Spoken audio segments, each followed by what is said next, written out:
time in which we live, the Lord has called His people and has given them a message to bear. He has called them to expose the wickedness of the man of sin. Testimonies to Ministers 1:18. And in Great Controversy 6:06 we read, "The sins of Babylon will be laid open, the fearful results of enforcing the observances of the church by civil authority, the inroads of spiritualism, the stealthy but rapid progress of papal power, all will be unmasked, and by these thousands who have never heard words like these before will be stirred." In the ancient world, the ancient system of pagan idolatry gave place to the monstrous cathedrals that exist in Europe today. But still on these cathedrals we see remnants of the origin of this system. Spain reached a tremendous climax during the 15th and 16th century in her colonies around the world. And we see in Spain the great power of the Catholic Church. It was in Spain that the Inquisition was set up with a tremendous power. 68 million people were destroyed there alone. The early Christians had spent many years suffering at the hands of persecution, and as the church became corrupt, they separated. We find in the history of the Waldenses by Wiley and the Waldenses by Claudiana, a book written in Rome, that the early Christians who wanted to stay pure and stay faithful to the apostolic faith removed themselves into the mountains and the remote areas of Europe, and there they raised their families. But even there the armies of Rome found them. The church was now the destroyer, and some of the most horrible scenes in the history of the world took place at that time. These people tried to have religious freedom. They worshipped in groves and trees and in caves of the earth, but even there the long arm of Rome found them. Their valleys were fairly silent just before the time of Martin Luther. But when they heard of the great Reformation that was taking place in Germany and in Switzerland, they sent representatives and they joined the Reformation, and a tremendous movement took place against the power of Rome. And so Satan moved. In Great Controversy 2:34 we read, "At this time the order of the Jesuits was created, the most cruel, unscrupulous, and powerful of all the champions of popery, cut off from earthly ties and human interests, dead to the claims of natural affections, reason and conscious holy silence. They knew no rule, no tie, but that of their order, and no duty but to extend its power. There was no crime too great for them to commit, no deception too base for them to practice, no disguise too difficult for them to assume.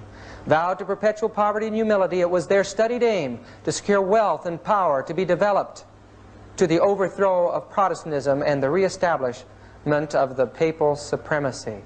When appearing as members of their order, they wore a garb of sanctity, but under the blameless exterior, the most criminal and deadly purposes were often concealed.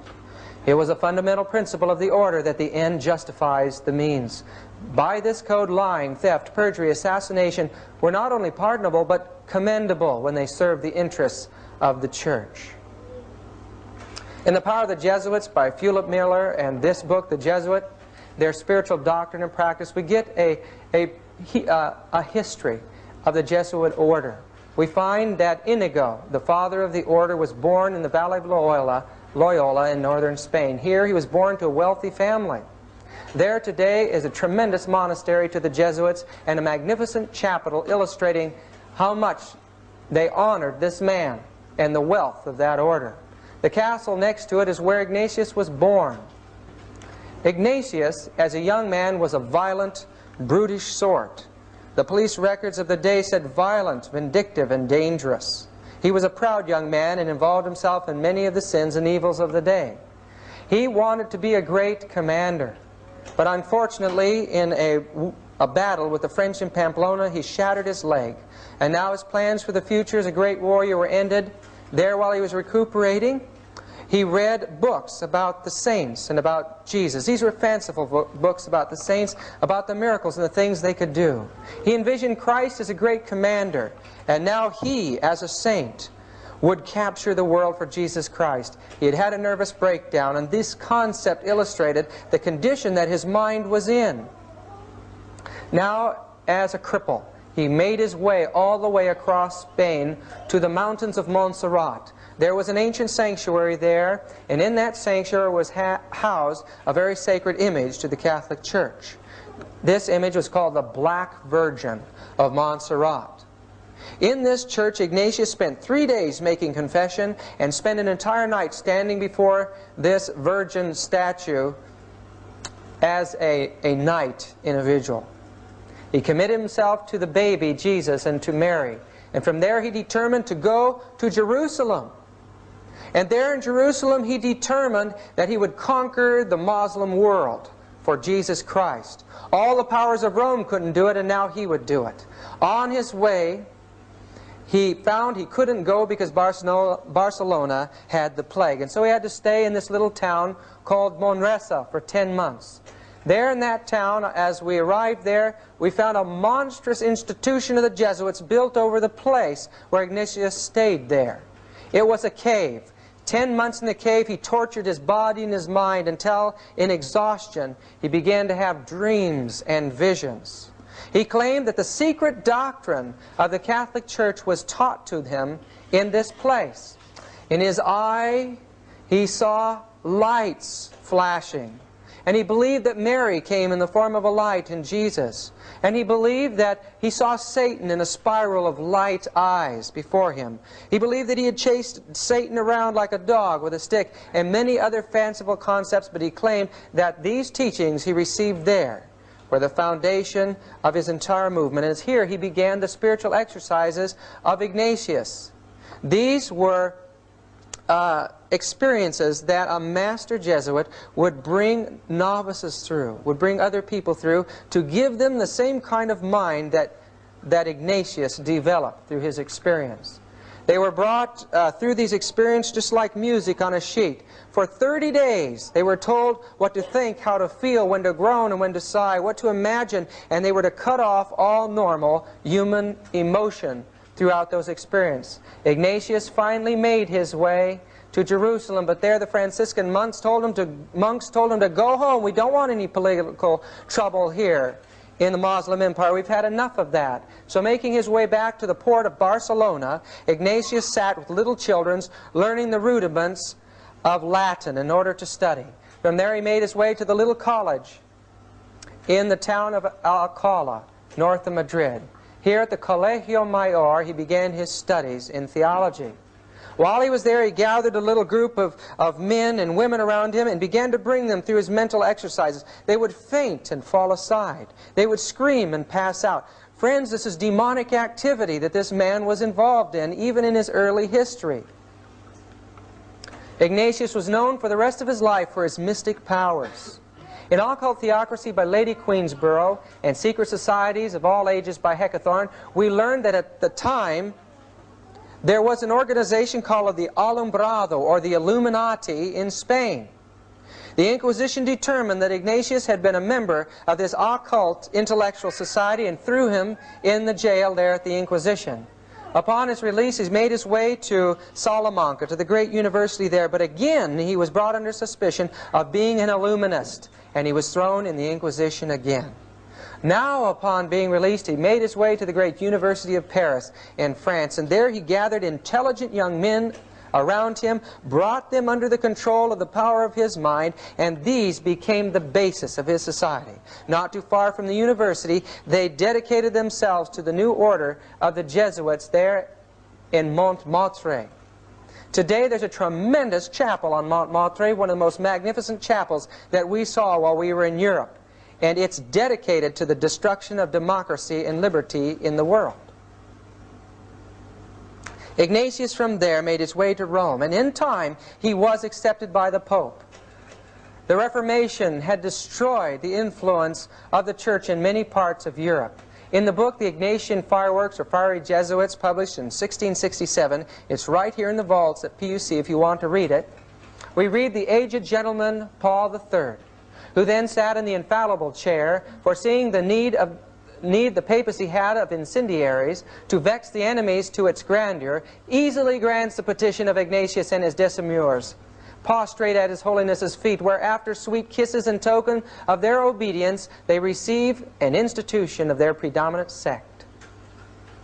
From that time, Rome was the center of this new satanic system, the Jesuit Order. This is the Chiesa del Gesù in Rome, and entering into it, we get some idea of the wealth and the power of the society of Jesus. There a death mask of Loyola was made into a picture. We get a view of what he looked like.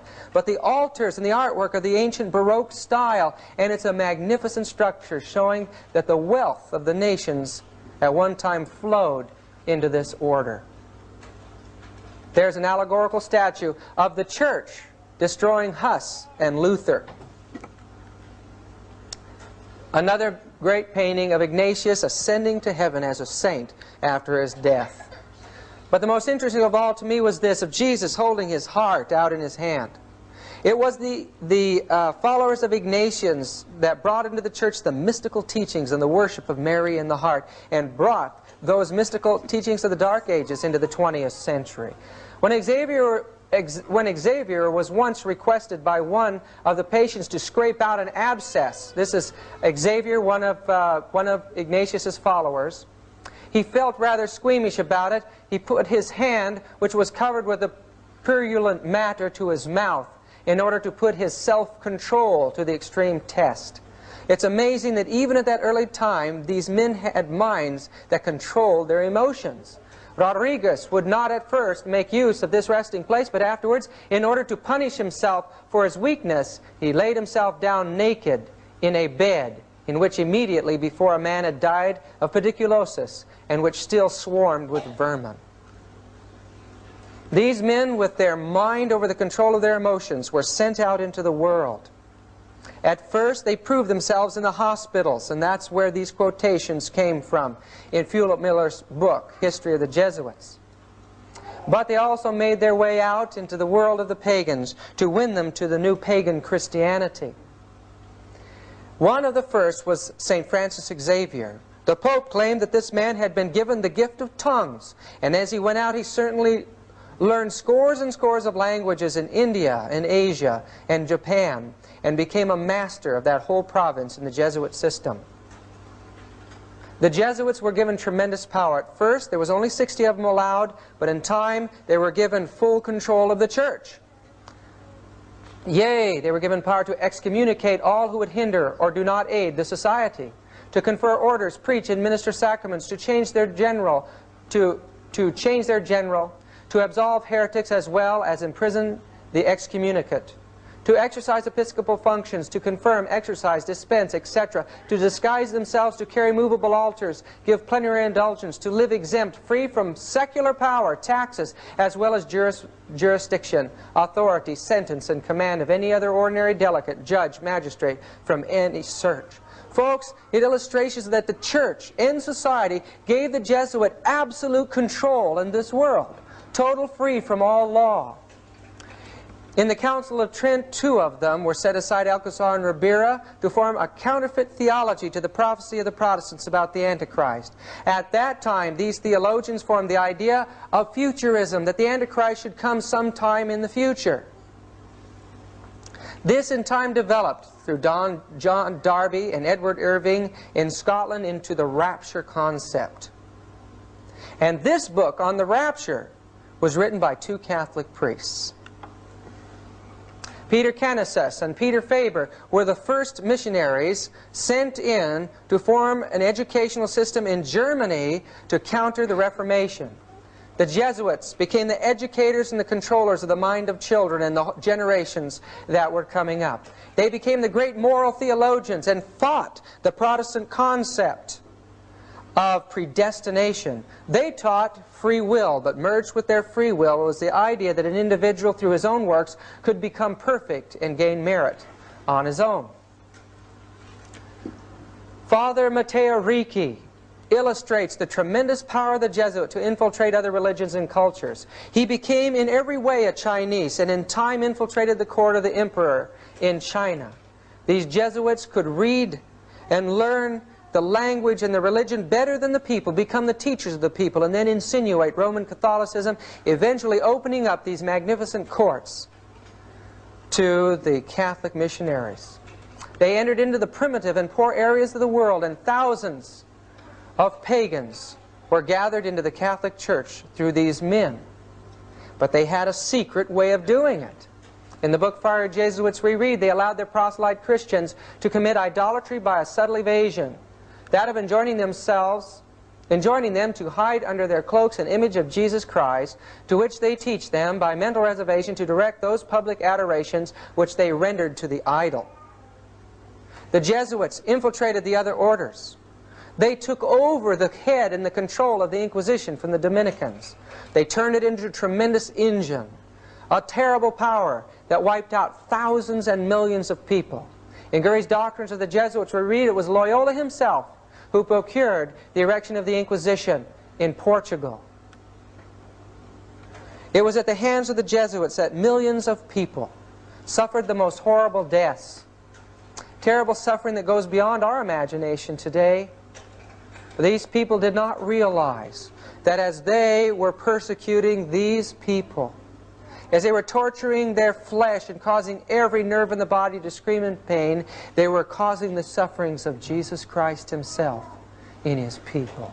In Fox's Book of Martyrs and other books, it tells about the tremendous campaigns that raged against those who had fled into the mountains to have religious freedom. In time, all of the Albigensian race in southern France were completely genocide, exterminated from the earth. Not one was left.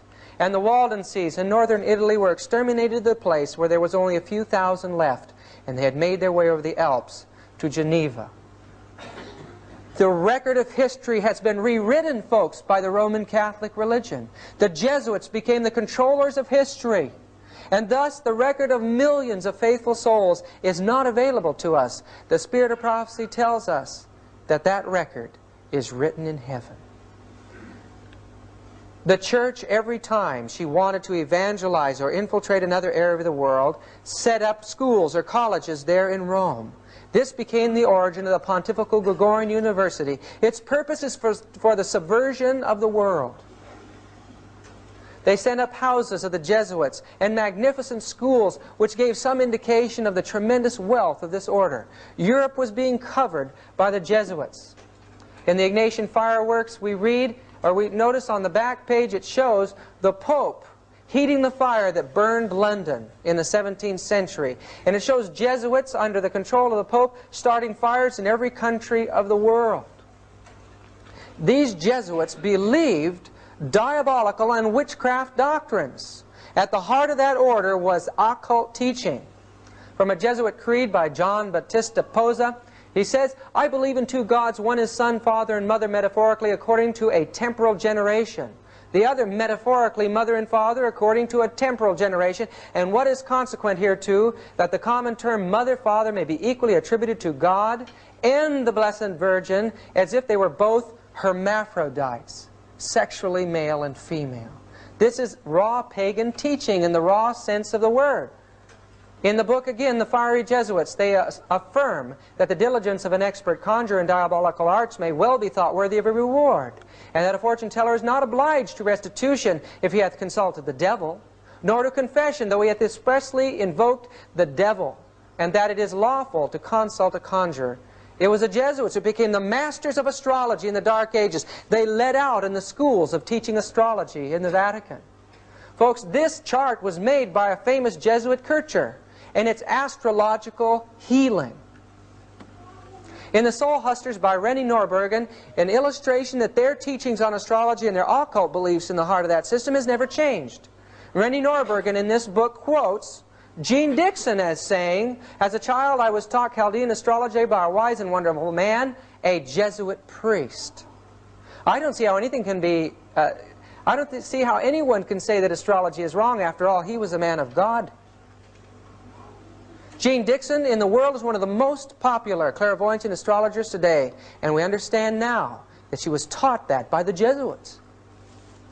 In Gurry's Doctrine of the Jesuits, this also is available in the library here at PUC, we learn the secret of how the Jesuits became the masters of the confessional.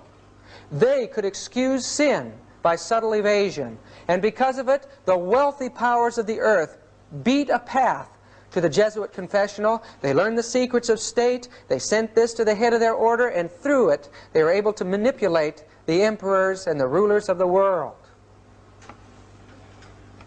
Henry IV had them in his kingdom, and we find that that the Lewises surrounded themselves with Jesuits and used them as confessors and to run their government. But this Lewis, The 15th was a homosexual. No wonder he needed a Jesuit confessor. As we were going through Versailles, we were told that in this room, this was the bed of Louis, and as the heads of state came in each morning to talk over state matters, he would grab one of them, pull them in bed, and pull a curtain around them, and after sodomy was over, they would continue the state talks. And his confessor was a Jesuit. The Jesuits got used to the wealth of the world. They lived in luxurious palaces like this, being confessors to the priests and kings, and they became the wealthiest group in the world. Through their influence in France, one of the most horrible massacres that took place in history took place. Publicly, the church appeared to be uniting with the Protestants just as they are today, friends. And secretly, they planned the slaughter in 1572, where 25,000 Huguenots alone were slaughtered in Paris and over 65,000 throughout France. Because of this, the governments recognized the danger of the Jesuit order, and they began to be expulsed from various countries of this world. They were kicked out of Paris. They were kicked out of Portugal, where they had gained tremendous power. They were removed from Spain. The governments realized that the wars and the troubles were being caused by the Jesuits. And now the Jesuit order went through all the terrors of the Inquisition. It was at this time in history that the Jesuits were taken and they were thrown in prison. They were thrown on ships and forced to stay on these ships without toilet facilities until disease destroyed their bodies and racked their souls. The Jesuit order's power, the secret of its power, is in its structure. One man stands as all-powerful at the head of it.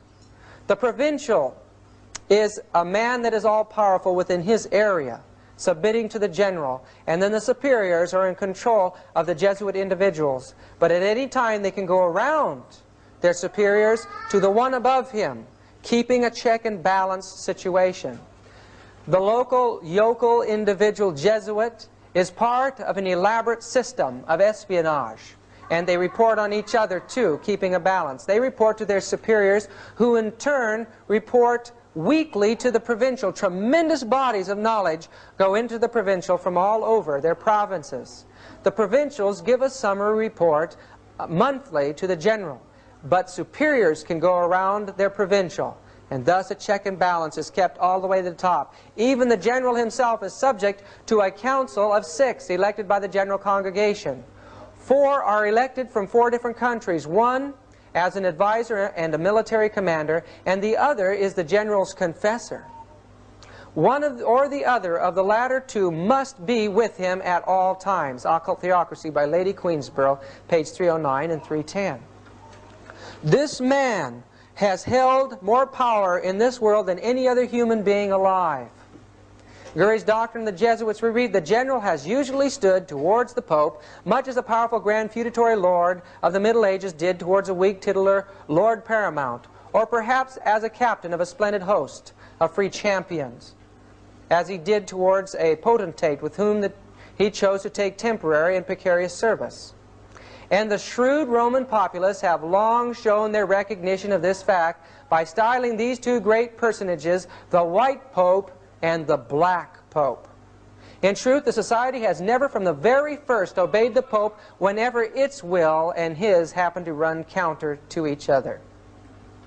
In the book The Fiery Jesuits, we read about the power again. Jesuit power arrived to such an height that when the Italian de Acquaviva came to be Father General, he gave his hand to be kissed as the Pope his toe. In their constitution, the Father General is called Dei Legatus, or Christi Vicarius, one of which, having the title, regarded not the Pope's message, though sent to him by 2 cardinals, enjoining everyone in the society to acknowledge Christ present in their general. The Jesuits tell us our Father General, as all know, governs Rome itself and the Popedom. We make war at our pleasure between one prince and another, between a prince and his subjects, usurp dominion over cities and countries, fearing no discovery of our actions, since our commerce is chiefly with great men. We know every public secret, and can in a singular way dispatch heretics and enemies of the Roman court. The view of Ignatius is so great that in the book Fiery Jesuits we read that in the University of Krakow in 1627, Ignatius is portrayed as holding the world in his hands and fire streaming forth from his heart with his motto, "I came to send fire into the world." And look at this blasphemy from a sermon by F. Doza, J.S., quoted in the Fiery Jesuits. "In these last days, God hath spoken to us by His Son, Ignatius, whom He hath appointed heir of all things, by whom also He made the worlds." What do these people believe about Ignatius anyway? The grand rule of the order is that an inferior readily to declare his assent and consent to a superior in active obedience when he says the snow is black or the crow is white. To yield perfect, absolute, and unlimited obedience to him they call Christ's vicar. By the abdication of their own will and judgment, they are the staff in the old man's hands. We should always be ready to accept this principle. I will believe that the white that I see is black if the hierarchical church defines it. The Spiritual Exercises of Ignatius here, page 141. This is the order of induction in the Jesuit system. First those studying to enter the order, the novices. Then the scholastics, the great teachers, the temporal ruling over the houses and the schools, and the coadjutors, finally, the agents that carry out the responsibility of aiding in the world projects. Then, and only then, this mass of Jesuits can be initiated into the actual order of the Jesuits, the profess of the 3 vows and the profess of the 4 vows. Finally, after a lifetime of total commitment to this monstrous system, they could be initiated, very few have ever made it, into the mysteries of the Jesuit order. What are those mysteries? I think we're going to find out tonight, folks. The ceremony of induction of the Jesuit is in the Library of Congress, and the card is 6643354. It's an unbelievable admission to the world of what goes on in the initiation of a Jesuit into the profess. The Jesuit oath, "My son, you have been taught to act the dissembler among the Roman Catholics, to be a Roman Catholic, and to be a spy even among your own brethren, to believe no man, to trust no man, among the Reformers to be a Reformer, among the Huguenots to be a Huguenot, among the Calvinists to be a Calvinist, among the Protestants generally, be a Protestant, and obtaining their confidence to seek to speak from their pulpits, and to denounce with all vehemence in your nature our holy religion and the Pope, and even to descend so low as to become a Jew among the Jews, that you might be enabled to gather together all information for the benefit of your order as a faithful soldier of the Pope. You have been taught to insidiously plant the seeds of jealousy and hatred between states that were at peace, and incite them to deeds of blood, involving them in war with each other, and to create revolutions and civil wars in communities, provinces, and countries that were independent and prosperous, cultivating the arts and the sciences, enjoying the blessing of peace. To take sides with the combatants and to act secretly in concert with your brother Jesuit, who might be engaged on the other side, but openly opposed to that with which you might be connected. Only that the church might be the gainer in the end, and the condition fixed in the treaties for peace, and that the end justifies the means. You have been taught your duties as a spy to gather all statistics, facts, and information in your power from every source. To ingratiate yourself into the confidence of the family circle of the Protestants and heretics of every class and character, as well as that of the merchant, the banker, the lawyer, among the schools and universities, in parliaments and legislatures, and in the judiciaries and councils of state, and to be all things to all men for the Pope's sake, whose servants we are unto death. You have received all your instructions heretofore as a novice, a neophyte, and have served as a coadjutor, confessor, and priest. But you have not yet been invested with all that is necessary to command in the army of Loyola in the service of the Pope. You must serve the proper time as the instrument and executioner, as directed by your superiors. For none can command here who has not consecrated his labor with the blood of the heretic. For without the shedding of blood no man can be saved. Therefore, to fit yourself for your work and make your own salvation sure, you will, in addition to your former oath of obedience to your order and allegiance to the Pope, repeat after me. I promise and declare that I will, when opportunity presents, make and wage relentless war secretly or openly, against all heretics, Protestants, liberals, as I am directed to do, to extirpate and exterminate them from the face of the whole earth, and that I will spare neither age, sex, condition, and that I will hang, burn, waste, boil, flay, strangle, bury alive these infamous heretics, rip up the stomachs and wombs of their women, and crush their infants' heads against the walls, in order to annihilate forever their execrable race. That when the same cannot be done openly, I will secretly use the poisoned cup, the strangulating cord, the steel of the poniard, or the leaden bullet, regardless of honor, rank, dignity, or authority of the person or persons, whatever they may be their condition in life, either public or private, as I at any time may be directed so to do by any agent of the Pope or superior of the Brotherhood of the Holy Faith, the Society of Jesus. Could they carry out these kinds of monstrous oaths?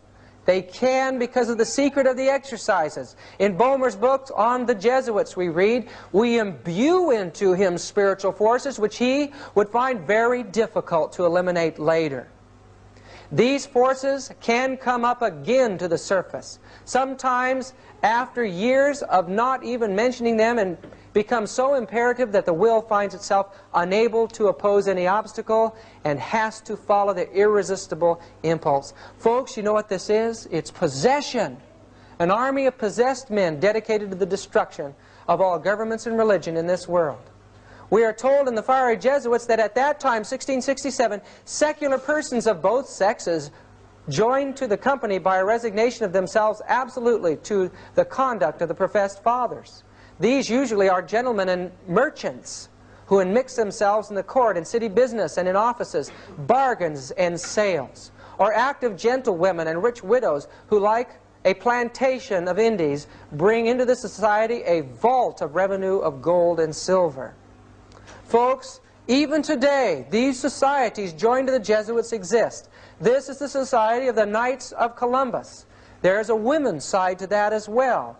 And in this publication in 1950s in Life magazine, we see that the society is alive and powerful today. Now this is the oath that the Knights of Columbus take. Again, this is from the Congressional Record. It's on file from February 15, 1913. And here it says, and I'm quoting from it, not all of it here, we don't have time. I will place Catholic girls in Protestant families, that a weekly report may be made of the inner movements of the heretics, that I will provide myself with arms and ammunition, that I may be in readiness when the word is passed, or am commanded to defend the church either as an individual or with a militia of the Pope. This is in 1950s, folks, or 1913. In testimony hereof, I take this holy and blessed sacrament of the Eucharist and witness the same further with my name written, with the point of this dagger dipped in my own blood, and sealed in the face of this holy sacrament. I do further promise and declare that I will, when opportunity presents, make and wage relentless war secretly and openly against all heretics, Protestants, and Masons, as I am directed to do, to extirpate them from the face of the earth, and that I will spare neither age, sex, or condition, and that I will hang, burn, waste, boil, flay, strangle, bury alive these infamous heretics, open up the stomachs and wombs of their women, and crush the infants' heads against the walls, in order to annihilate their execrable race. Same as the Jesuit, folks. That when the same cannot be done openly, I will secretly use the poisonous cup, the strangulation cord, the steel of the poniard, or the leaden bullet, regardless of honor, rank, dignity, or authority of the person, whatever may be their condition in life, either public or private. Should I prove false or weaken in my determination, may my brethren and fellow militia of the Pope cut off my hands and feet, cut my throat from ear to ear. May my belly be opened and sulfur burned therein with all the punishments that can be inflicted upon me on earth, and my soul shall be tormented by demons in eternal hell forever. That I will, in voting, always vote for a Knight of Columbus in preference to a Protestant, especially a Mason. In the book Catholic Power Today, we read that at this time, now in the 1970s, and 80s, the Catholic Church now has adopted, simultaneously with carrying on the old traditional religious organization, a strategy of gradualness directed at the smooth identification of her most advanced weapons of penetration. Hence the creation of a peculiarly suited religious semi-religious, and even lay bodies whose aim is to infiltrate the various strata of society. The last few decades have seen the multiplication of such movements of penetration labeled secular institutes.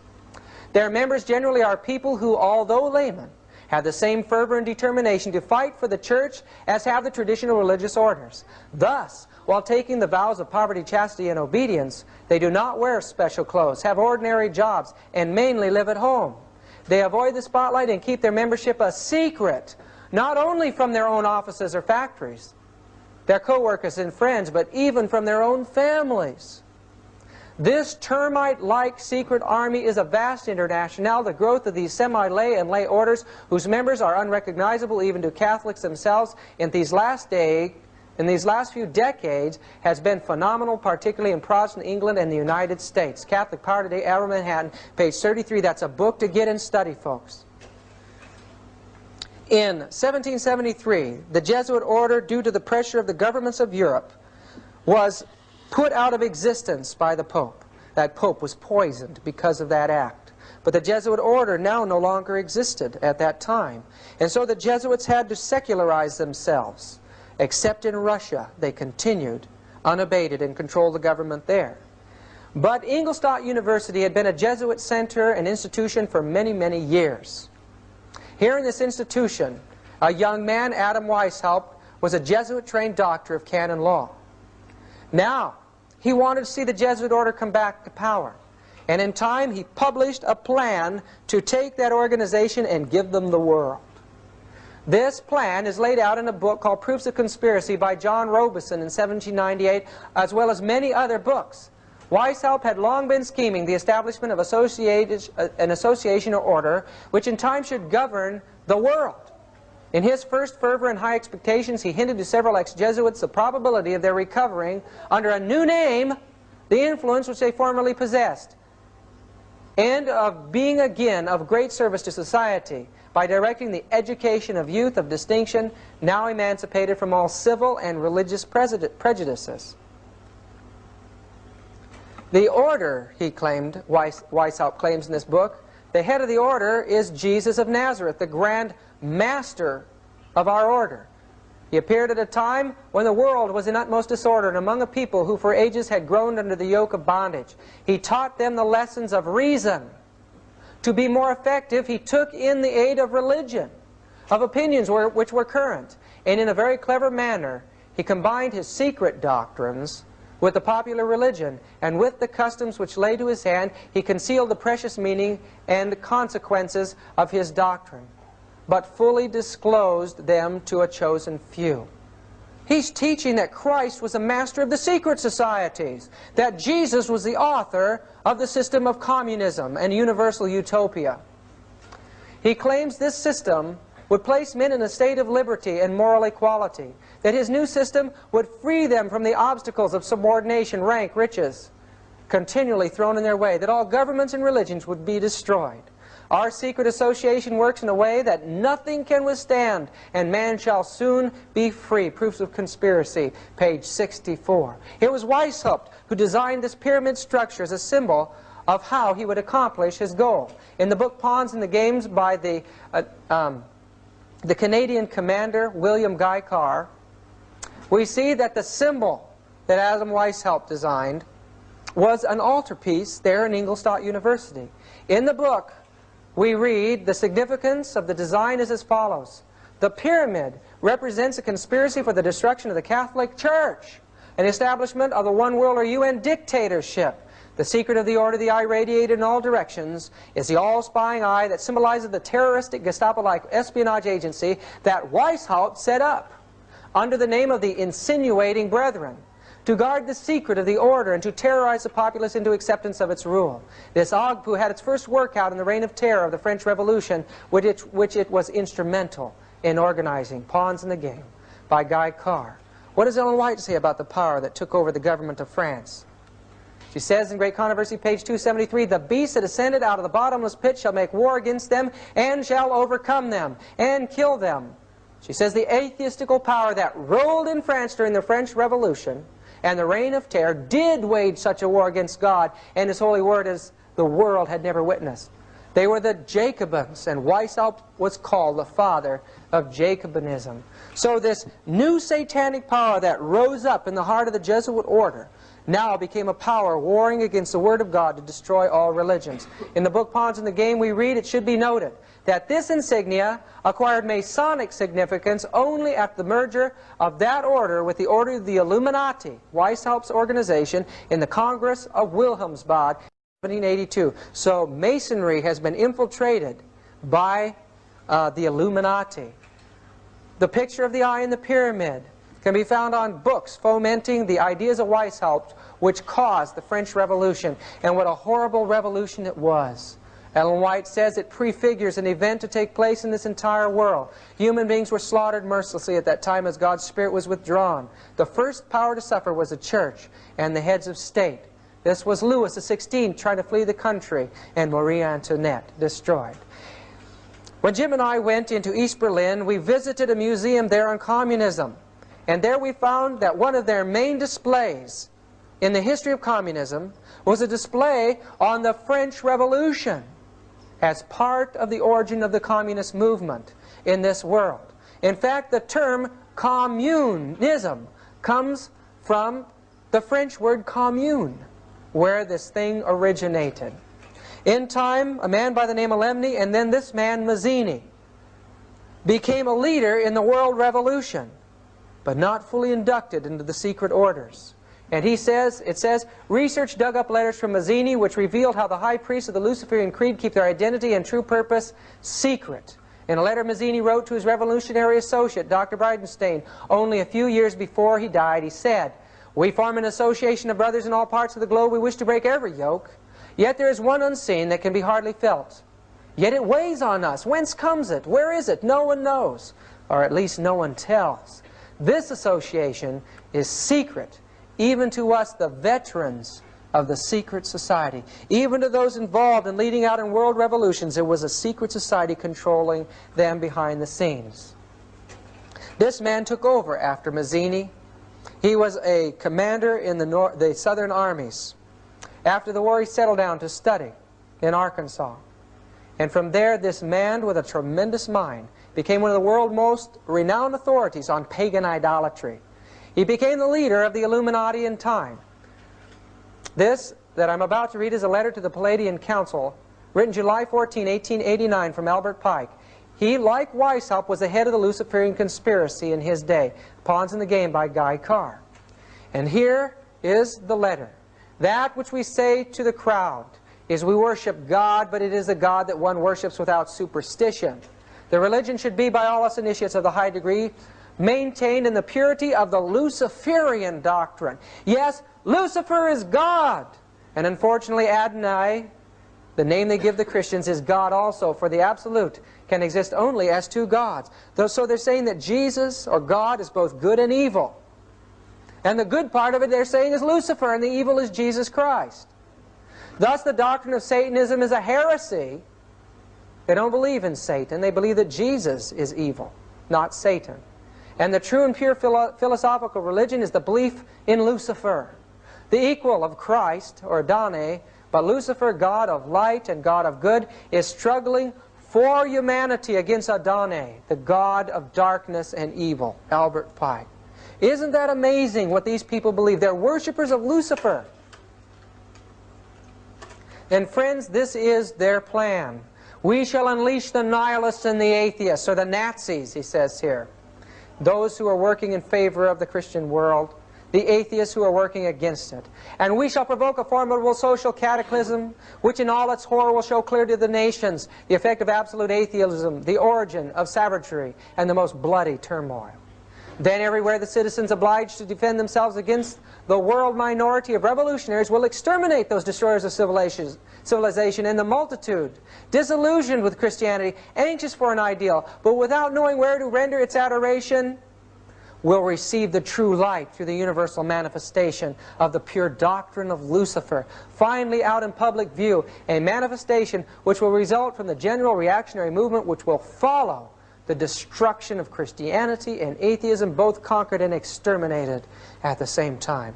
They want another war, folks. It was Albert Pike who laid out the plan for 3 world wars. 1, to open up Palestine. 2, to form a state in Palestine between the 2nd and 3rd, to raise the Arab world and the world of Israel. And once they were armed and ready, and the world was siding on one side or another, they would form an international war.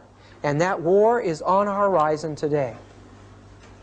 Ellen White told us in Evangelism, page 623, a power from beneath is working to bring about the last great scenes in the drama. Satan coming as Christ and working with all deceivableness of unrighteousness in those who are binding themselves together in secret societies. Those who are yielding to the passion for confederacy are working out the plans of the enemy. The cause will be followed by the effect. For 100 years, we may have had the privilege of knowing what was going on in those secret societies through inspiration. An example of the kind of mind that exists in the spawn of the Jesuit Order can be seen in this man, Aleister Crowley, who was a 33rd degree Mason. Aleister Crowley, 33rd degrees.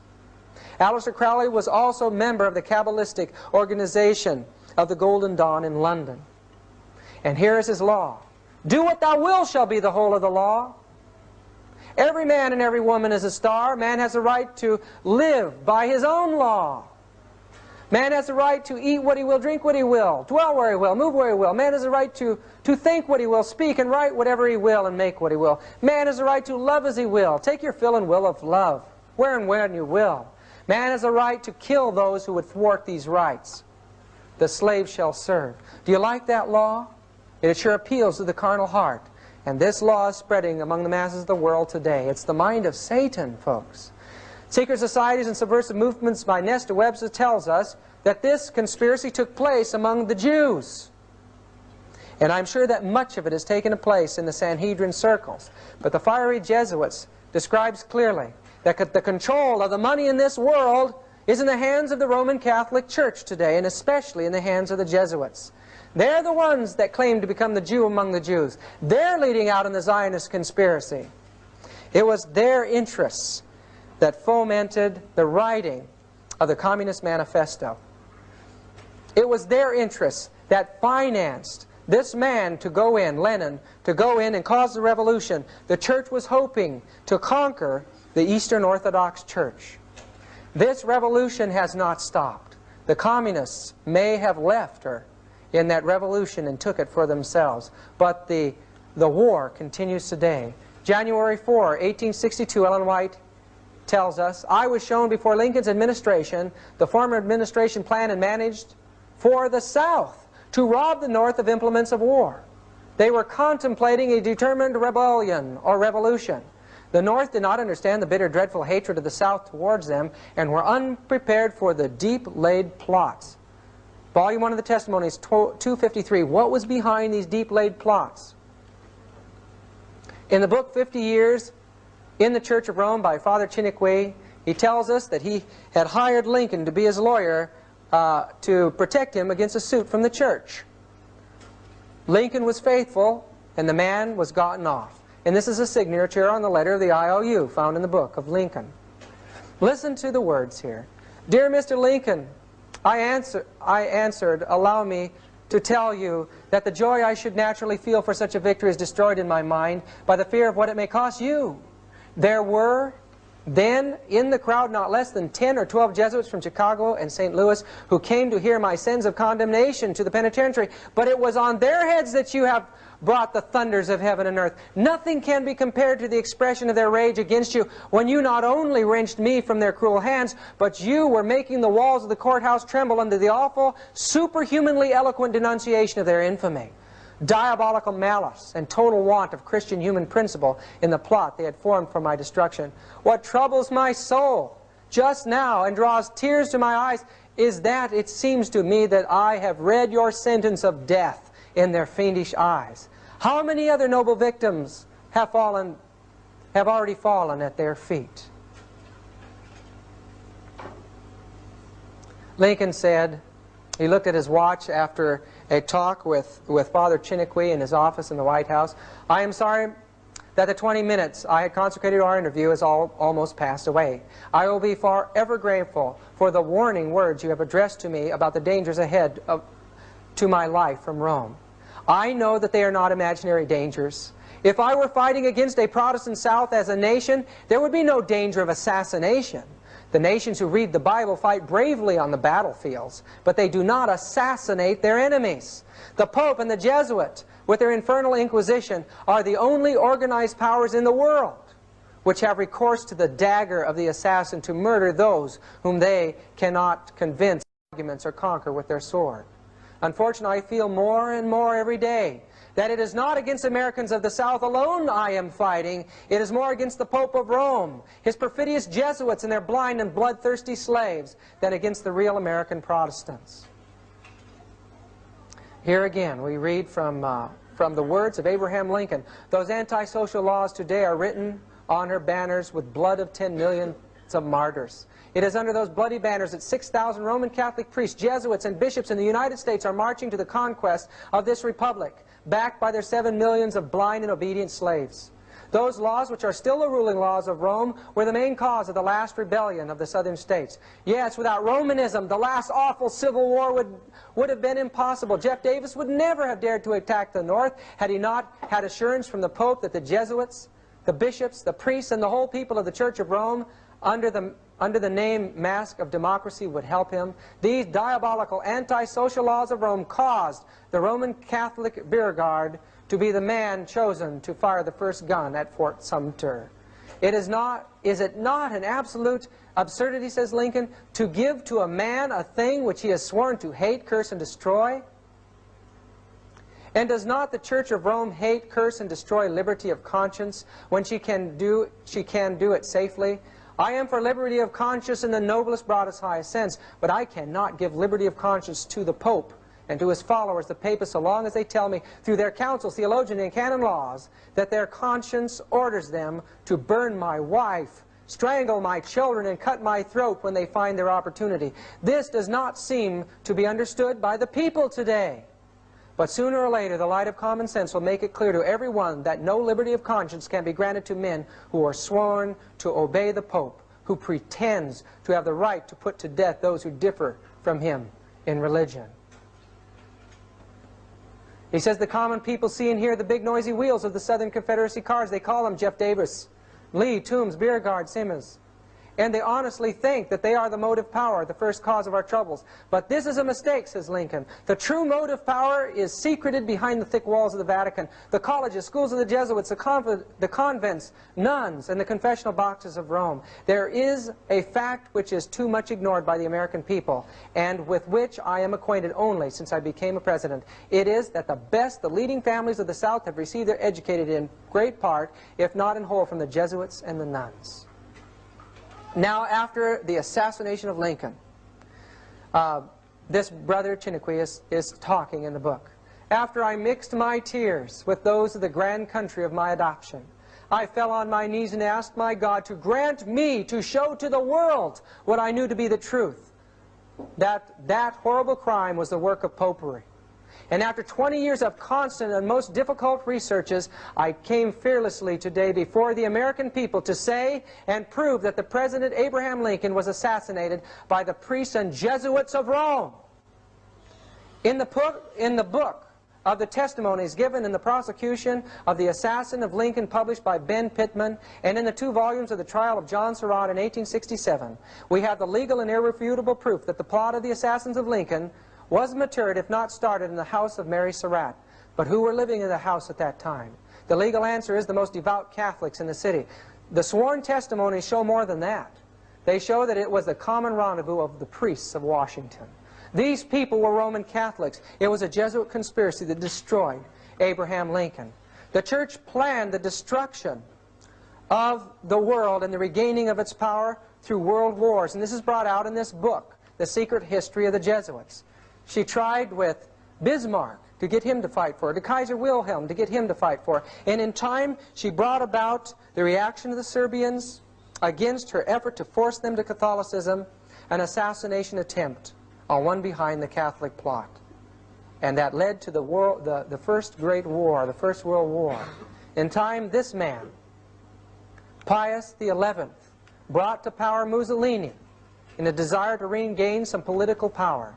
In time, in 1929, the Lateran Treaty was signed, and the church was given money and some land. But more than that, prestige again among the nations, and Mussolini was raised to power in Italy. In this book, The Destruction of Freemasonry Through a Revelation of Her Secrets, by General Erich Ludendorff, he brings irrefutable evidence, the evidence of court records before us in that book, that in Germany, in the secret societies, the Andrean Mason lodges there, they were planning on using the German people as a takeoff point for a war. What was the purpose behind that war? We discover it clearly. This is the Nuncio Pacelli from the Vatican to Bavaria.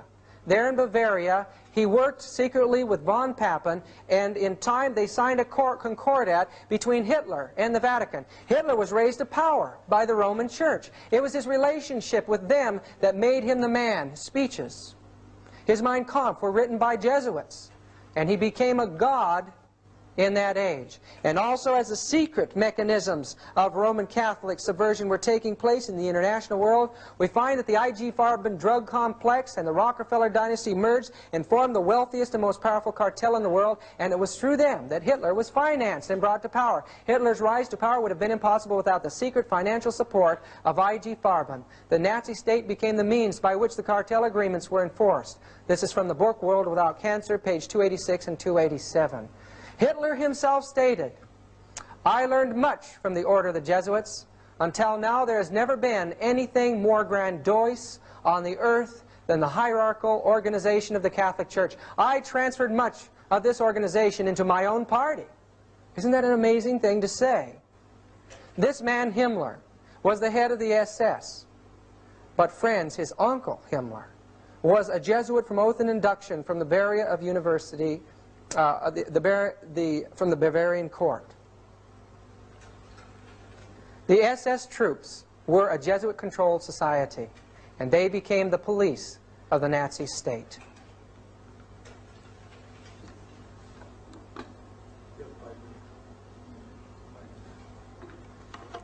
This book, Smokescreens, reveals a tremendous involvement of the Roman Catholic Church in the slaughter of millions of people. Here it quotes Hitler as saying, "As for the Jews, I am just carrying on with the same policy which the Catholic Church has adopted for 1,500 years.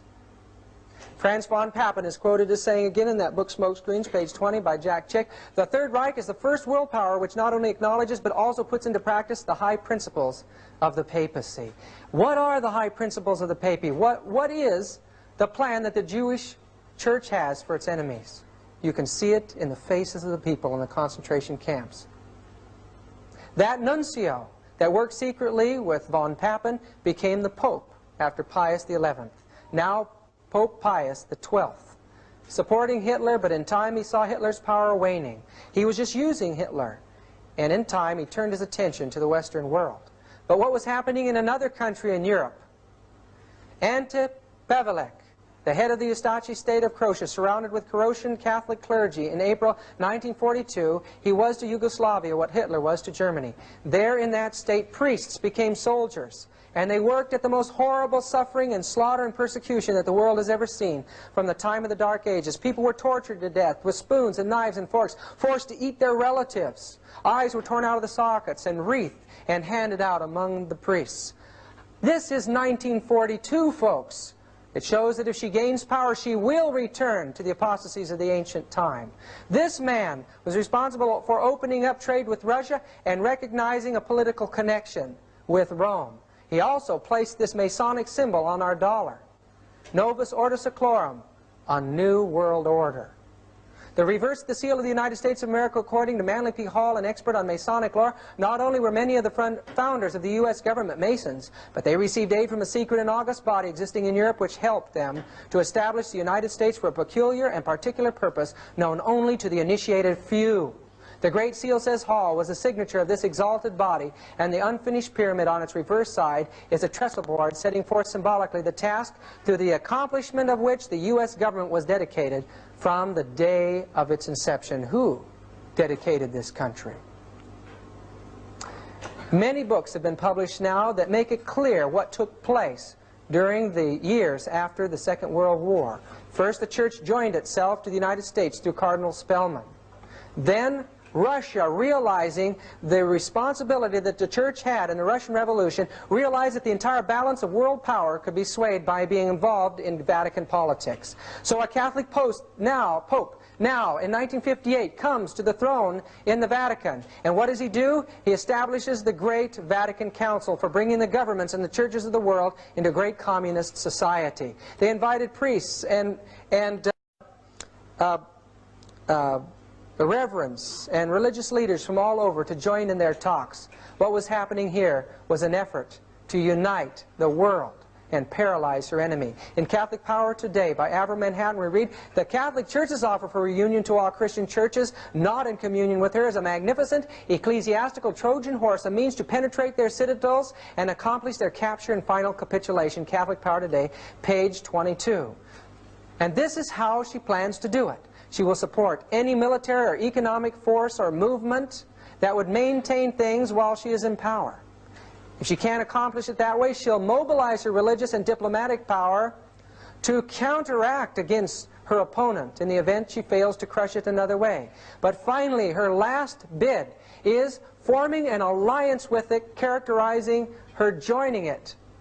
In special circumstances, even leading it, as she's doing today in the great movement for peace and disarmament in the world and the ecumenical movement. This is one of her last assaults.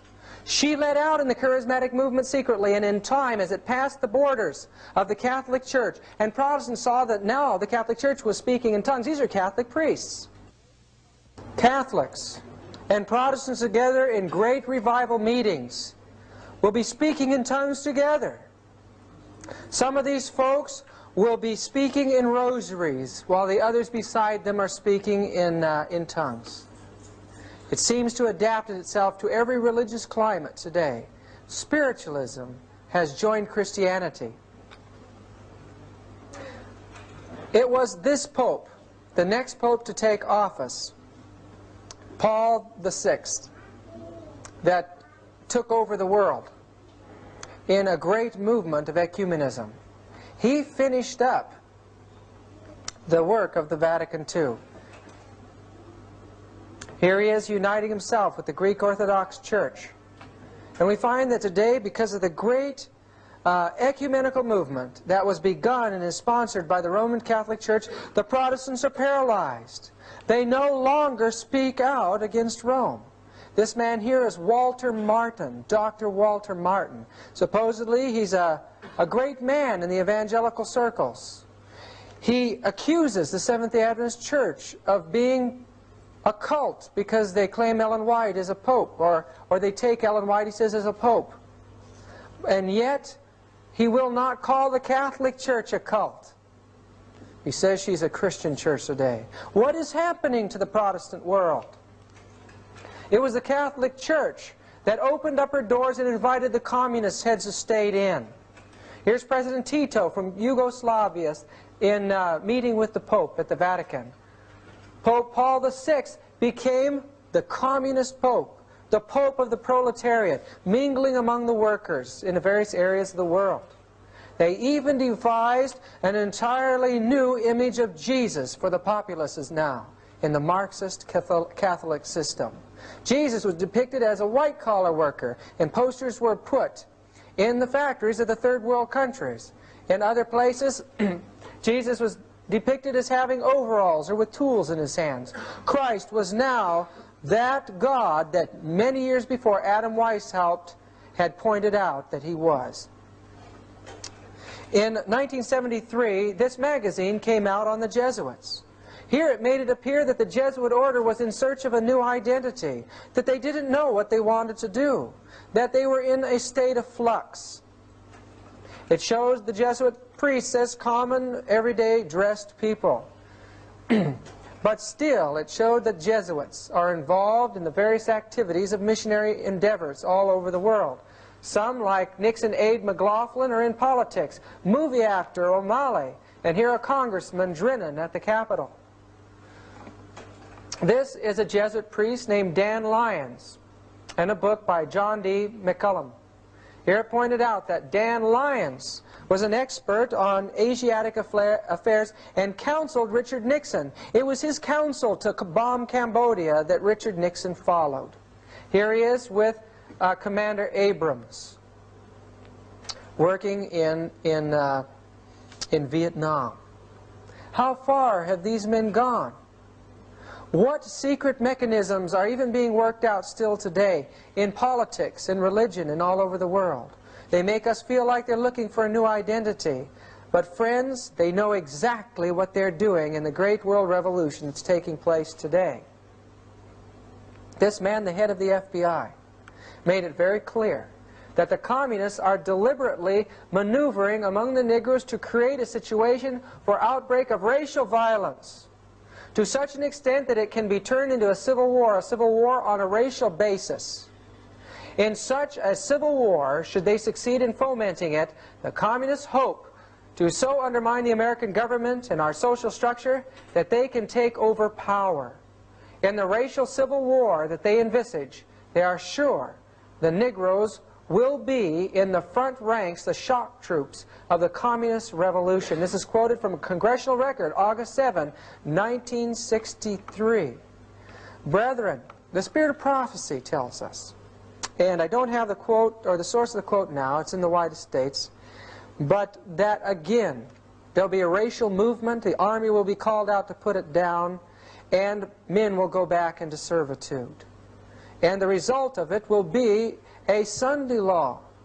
Friends, we're seeing a fulfillment of the spirit of prophecy's prophecy taking place today. In this book, The Negroes in the Soviet America, written by a communist, published in the South, encouraged the Negro people to rise up and form their own country in the South.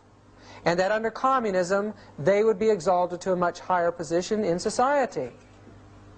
This is a communist class that was held in the South. And as you notice on the far right-hand corner, you see that is Martin Luther King, a communist being trained to carry on this revolution. And I want you to know right now still that the revolution, communist revolution, the spearhead of it is the Jesuits in the Roman Catholic Church. I'll prove that to you in a minute. Here he is with known card-holding communists from the conspiracy that took place in Hollywood. Beside him, Sidney Poitier and Harry Belafonte. Violence is being planned today, brethren. I was down at the flea market down in the city, and there a man came up to the table. He heard me talking about prophecy with someone else, and he said, "Would you tell me something?" He said, "Would you please tell me why the black folks down here in the city are hoarding automatic weapons? Just down the street from me I saw a van pull up and they unloaded boxes of automatic weapons into a garage. What is happening? What are they planning?"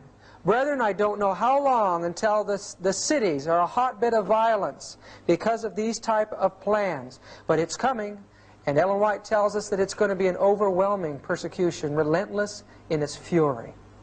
The Catholic Church is involved in this ethnic action publicly. In Africa, she is making the black prelates the only prelates there. So the church will relate to a black church at that point. This gentleman, Pope John Paul I, was in for only 33 days.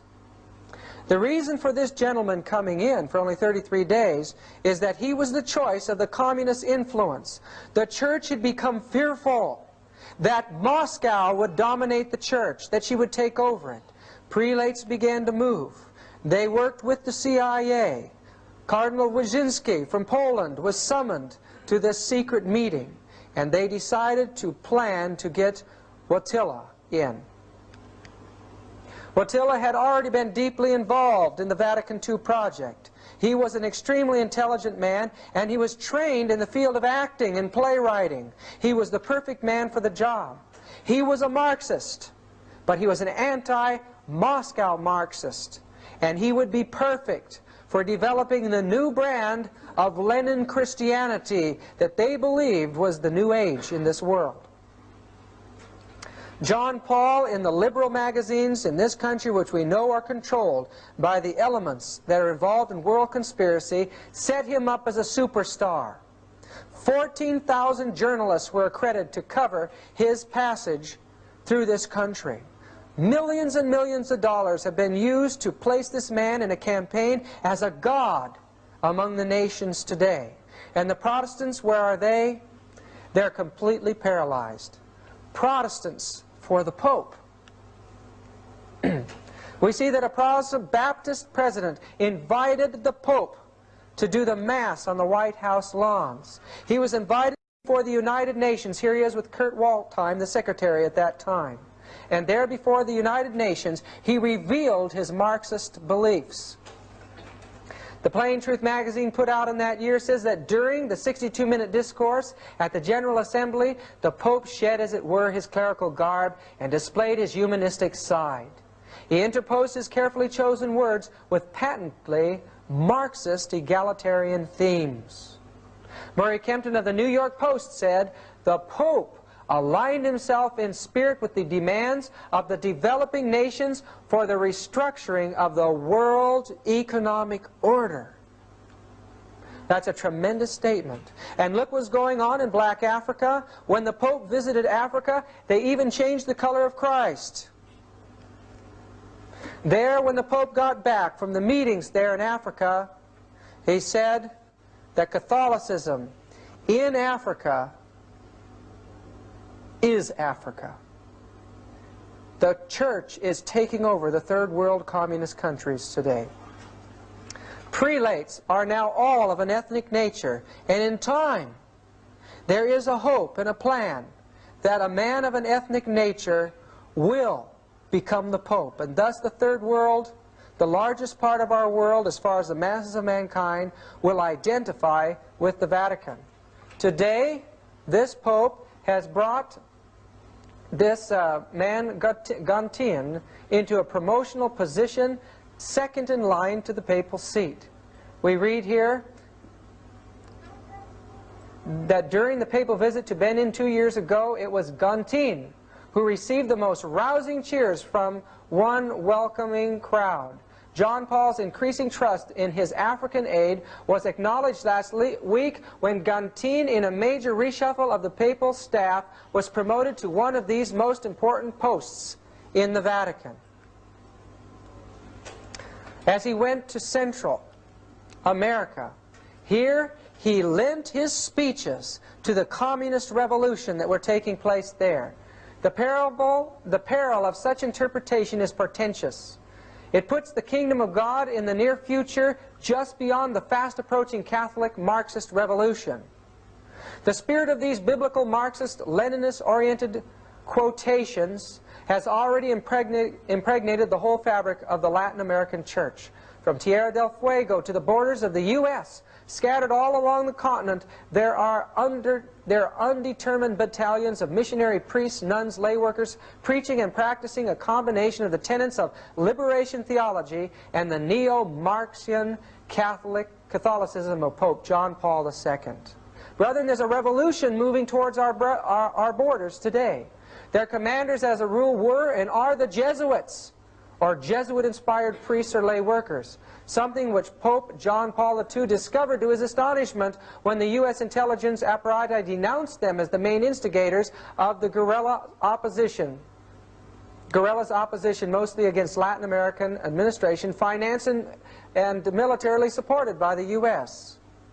Individual Jesuits at times acknowledged their involvement in the revolution. Father Louis Pellicer, for instance, when he testified in San Salvador, December 12, 1981, before an audience of diplomats and newsmen, admitted that he had served an active guerrilla group for almost 15 years. That's clear back to, at this point, when this was published, that would be clear back from 1965. They have been leading out in the communist revolution of Central America. He stated that he had joined the guerrillas in Guatemala, and from there he had helped to prepare the ground for the guerrillas in El Salvador. Every Jesuit in Central America, he commented, is actively serving God, not God, but Marxism and revolution. That is from the book, The Vatican-Washington-Moscow Alliance by Avro Manhattan. Get it, brethren, and read that book and be aware of the rise of Catholicism today in politics. As we visited the ancient center of the Waldensian religion in Torre Pellice, we were disappointed. There for 3 days, these former Christians, now still calling themselves Waldenses, and the Catholics, were carrying on a communist rally for 3 days called Il Unita, singing Marxist hymns, and you can see the sickle and the hammer there as their symbol. Christians have become communists in this world, and it's the biggest movement taking place. In the countries that Jim and I pass through in our traveling, we're constantly faced with this type of thing. Clear out on the island of Patmos, they were having a communist Christian rally there, the Greek Orthodox Church. Brethren, we are not aware of what's taking place. We have been blind for too long. This Pope has captured the hearts of the world. The world is now wandering after the beast. If there is any time, the healing of the wound is taking place now. And friends, the power, once it is gained again, will result in mass persecution. President Reagan recognizes the power of the Roman papacy, and that 25% of the American populace is Roman Catholic in votes. Avro Manhattan's book, Catholic Power Today, page 129, tells us the Catholic Church is the largest church in the United States of America.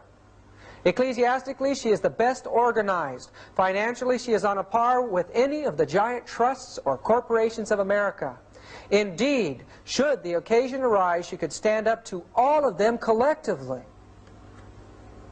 Politically, she is looming ever larger at the White House. She is a power in the Senate, a force at the Pentagon, an invisible agent at the FBI, and the most subtly intangible prime mover of the wheel within the wheel of the United States of America, the Central Intelligence Agency. This again, Avro Manhattan's book, page 129.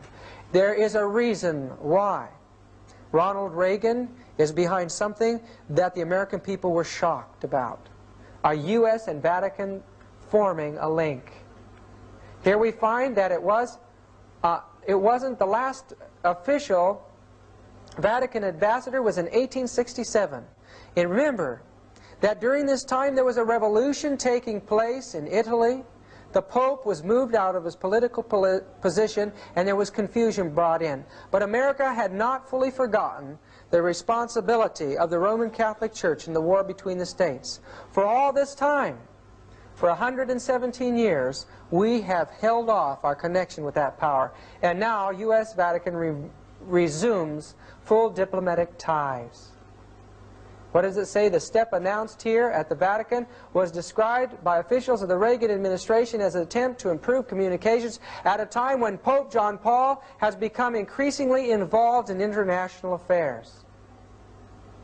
What's happening in our affairs here in the United States? The Protestants have been consistently moving into the arena of politics. There is a revival of religion in legislature today. Many of the old concepts that were revived before, men have forgotten that they were religious. A one-world judicial court was fomented by the National Federation of Churches, the National Council of Churches. Social Security was a religious issue, and now many religious issues are covering the books of law today. What's going to happen as a president in this country has to capitulate to the religious forces? We read on April 23, 1984, in Spotlight magazine, Reagan orders concentration camps. Mass detention facilities, otherwise known as concentration camps, are being set up at a number of major U.S. military installations on the secret orders of President Ronald Reagan. The Spotlight has learned that on April 5, the White House issued a highly classified national security decision. The first roundup and publicly announced one will be of illegal aliens and refugees. A military source told Spotlight, but under the secret provisions of Rex 84 there will be also broad arrests of security suspects who can be held in these centers under this emergency order, whether they're U.S. citizens or not. And this is the thing that alarms me.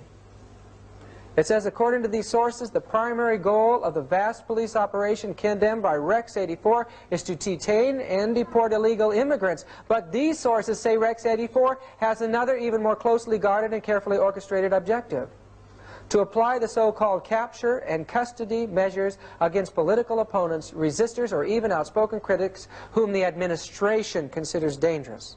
We know that recently President Reagan met with the Pope in Alaska, and there he assured the Pope that we would become involved in world projects with the Roman Catholic Church. What if our country, our legislature, becomes so increasingly involved with religion and politics that it recognizes the message of God through the Adventist people as a challenge to that power? We'll be put in concentration camps. Ellen White tells us in Great Controversy, page 564 and 571, let the restraints imposed by secular governments be removed, and Rome be reinstated in her former power, and there would speedily be a revival of her former tyranny and persecution. The Protestant churches are in great darkness, or they would discern the signs of the times. The Protestant church is far-reaching in her plans and modes of operation. She is employing every device to extend her influence and increase her power in preparation for a fierce and determined conflict to regain control of the world, to reestablish persecution, and to undo all that Protestantism has done. She has clothed herself in Christ-like garments, but she is unchanged. Every principle of the papacy that existed in past ages exists today. The doctrines devised in the darkest ages are still held by her. Her spirit is no less cruel and despotic now than when she crushed out human liberty and slew the saints of the Most High. It is a part of her policy to assume the character which will best accomplish her purpose.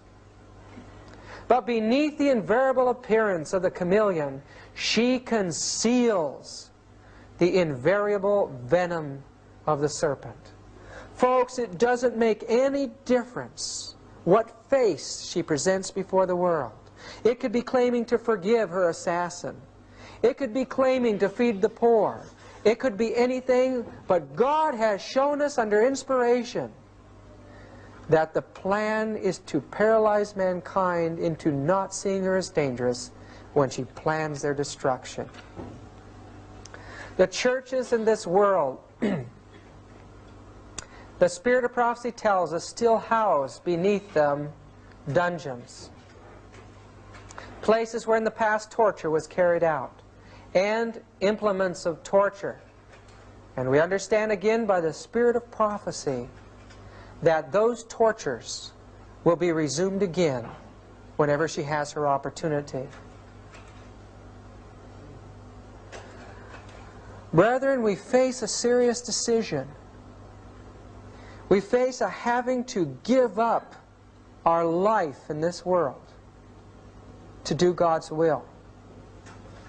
Every major destroying movement from the turn of the century and even before the great wars were an effort by this demonic power to regain possession of the entire world. And brethren, the piece of cake today is much bigger than it has ever been before. If she could ride upon the nations and control them, she would never again fall. And she believes that she'll do that. In Revelation we read that she says, I sit a queen. And she doesn't believe that she'll ever see that sorrow again. How will she accomplish it in this age? I'd like to read to you from Education by Ellen G. White, page 227 and 228. Spiritualism asserts that men are unfallen demigods, that each mind will judge itself, that true knowledge places men above all law, that all sins committed are innocent, for whatever is right, and God doth not condemn. Brethren, this is the teachings of the occult world. These were the teachings that Adam Weiss helped, and his co-conspirator Jesuits and others that were brought into the Luciferian conspiracy taught, that brought about the destruction of France and the revolution spreading to the world. At the same time, anarchy is seeking to sweep away all law, not only divine but human. The centralizing of wealth and power. Is that happening today? The vast combinations for the enriching of the few at the expense of the many. The combinations of the poorer classes for the defense of their interests and claims. Brother, everything from terrorism to the man walking down the street with a poster is that movement today. The spirit of unrest, of riot, and bloodshed. The worldwide disseminations of the same teachings that led to the French Revolution. All are tending to involve the whole world in a struggle similar to that which confronts France. Brethren, there is a movement today. The base of it is spiritualism. People are crying human rights again, and the movements of Christianity are right involved in those cries. In Revelation 17, verse 8, we read about this movement. The beast that thou sawest was, and is not, and shall ascend out of the bottomless pit, and go into perdition. This is the same source of the beast of Revelation chapter 11, which the Spirit of Prophecy tells us was the atheistical, spiritualistic power that controlled the government of France. Today it's rising on the scenes. And 10 horns which thou sawest upon the beast, these shall what? Hate the whore, and shall make her desolate and naked, and shall eat her flesh, and burn her with fire. The very power that she wants to ride upon, the very power that she feels is going to set her up above the nations, is the very power secretly that is working for her complete destruction. And brethren, her destruction is not just the destruction of the Catholic Church, but she is the mother, and the harlots are the Protestant world. And all of Christianity is going to be involved in a tremendous war and a slaughter at the hands of the new spiritualistic movement that is taking place today. Ancient spiritualism had to work in secret and was a novelty to many people for many years. But recently it has become the fastest growing movement in the world. Since 1976 and 77, the teachings of witchcraft have become the predominant religion in the world today. In this book by Marilyn Ferguson, The Aquarian Conspiracy, we are taught that in this day and age, the greatest minds, the most powerful people in the world, and people on the grass level are organizing. They're working together, though maybe unseen, in legislative halls and in schools, in Christian churches. They are working together to bring about a great occult revival and a taking over of the world in this new age. And folks, they have control of the wealth. They have control of the scientific secrets. There is nothing that they cannot accomplish when their word says go, except that God is holding back the winds. These people can control your mind and control your heart. Ellen White tells us that Satan will work through the sciences of psychology, phrenology, and animal mesmerism. He will use hypnotism on the masses at the end of time. Where is our protection against this great final effort? Brethren, it's only that we are possessed entirely by the Spirit of Jesus Christ. We could not expect to escape the delusion that's coming and the overpowering delusion of Satan as long as one part of our being is still on Satan's ground. We have got to come up to the fullness of Christ's righteousness. Christ has to come into his heart, as we read in Desire of Ages, page 324. He'll come in and he'll make our heart his possession, and he'll make it his fortification to determine no power should be known in it but his own. And he will make that heart impregnable to the assaults of Satan. At some point in the experience of the Adventist people, we've got to face the fact that we have to settle into the truth of justification so that we can no longer be moved. And God can end this work. This mind of Ignatius Loyola is the dark, vile mind of the Dark Ages, and yet through the initiation and through the exercises of Loyola, that mind from the Dark Ages of papal supremacy controls the most brilliant minds in the world today. And science, Ellen White tells us, is to lead the world into the papacy as superstition and ignorance once led it into the papacy in the years before. Their schools and their universities cover the world, and in the United States they're everywhere. Thousands of Jesuits continue to graduate every year, and now the people have no knowledge of what their plans are for the world. Brethren, I believe that we are unconquerable if we are part of the movement of the Holy Spirit in this last age. But if you are not, and you don't know for sure that your salvation is secure at this time, you will not be able to stand the pressures that are coming. We know that if we are faithful to our calling, that through us and through other means, God will be able to pluck brands from the burning that were foremost in the cause of Satan at the end of time. And one of these brands was a man by Lacunza, a Chilean Jesuit. This is Lambeth Palace in London, and there's a library there that's set up for priests and prelates. Jim and I, through I believe a miracle of God, were allowed to go in there and study, and there were priests and nuns around us. We asked the librarian to find us these two books plus a book by John Darby. These books about the coming of Christ were written by a Chilean Jesuit, Lacunza, finding his way in the 18th century to the Bible. He studied it. Probably as a man entranced, he began to understand the nearness of Jesus' coming. And so he began to write. He went through all of the doctrines of that time on the coming of Christ and proved them all false. And when he did present his view of the coming of Christ, you know what he presented? He presented the truth, that Jesus Christ was soon coming to take his saints from this earth, that he would take them up with him into the heavens, and there they would reign with Christ for 1,000 years. After this period of time when all are destroyed on this earth, he would come back with them after the millennium, and he would judge all the wicked, raising them from hell and from the dead. Of course, he didn't fully understand the immortality of the soul and some of our doctrines, but brethren, the publication of these books in the 1820s and 30s led to the great revival in England and the looking forward to Jesus' coming. I believe that these men, many of them, and others that are involved in movements that they believe is right, can be won if our people will wake up and do the work God has called them to do. There are safety measures in the Bible to avoid their influence on us and on our churches. In Galatians chapter 1, verse 8, we read, "But though we or an angel from heaven preach any other gospel unto you than that which we have preached unto you, let him be cursed or damned."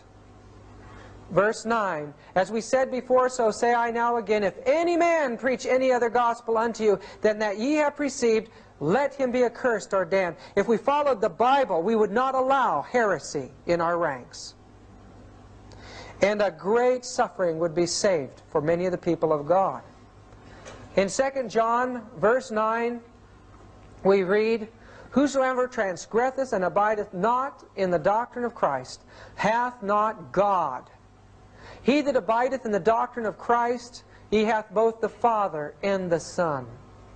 If there come any unto you and bring not this doctrine," what is it? The everlasting gospel, the three angels' messages that were delivered to the Adventist people, "receive him not into your house, not into your place of worship, and neither bid him Godspeed, or you'll be a partaker of his evil deeds." How many men, how many times have we allowed ourselves to be subjected to reasoning that has destroyed the Adventist faith?